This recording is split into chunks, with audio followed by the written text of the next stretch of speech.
जय मसीह सबैजनालाई यीशु ख्रीष्टको नाममा। अनि आज चाहिँ यसो घुम्दै पार्कतिर आएको थियौँ रनिङ गर्दै, अनिखेर त्यही मौकामा चाहिँ एउटा भिडियो बनाउन भनेर पहिलेदेखि सोचिरहेको थिएँ। अनि आज मौका पाएँ, अनिखेर तपाईँहरूको बिचमा आएको छु। अनि आज तपाईँहरूको माझमा चाहिँ एउटा वचन राख्न चाहन्छु। वचन चाहिँ यसाया 1:18 छ। अनि वचनमा चाहिँ प्रभुले भन्नुभएको छ, आऊ हामी सँगै बसेर आफ्ना कुराहरूको छलफल गरौँ। तिमीहरूका पाप चाहिँ सिन्दुरे रङका जस्ता भए पनि हुन जस्तै हुनेछन्, गाढा राता रङका जस्ता भए पनि हुन जस्तै हुनेछन्, प्रभुले भन्नुभएको छ। त्योभन्दा माथि हेऱ्यौँ भने चाहिँ हामीले चाहिँ इजरायली जातिहरूले चाहिँ प्रभुले चाहेको भन्दा विपरीतको जीवन जिराखेका हुन्छन्। अनि त्यो जीवनदेखि चाहिँ उहाँ वाक्क दिक्क भइसक्नुहुन्छ क्या।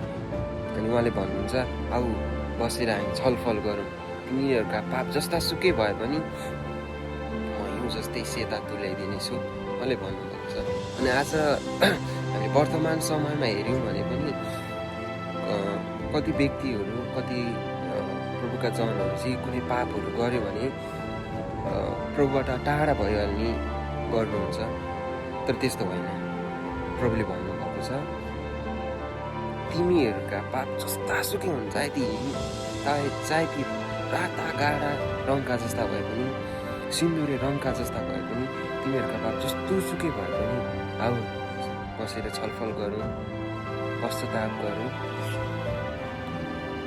म ती पापहरू क्षमा गरिदिनेछु, हिउँ जस्तै सेता तुल्याइदिनेछु, प्रभुले भन्नुभएको छ।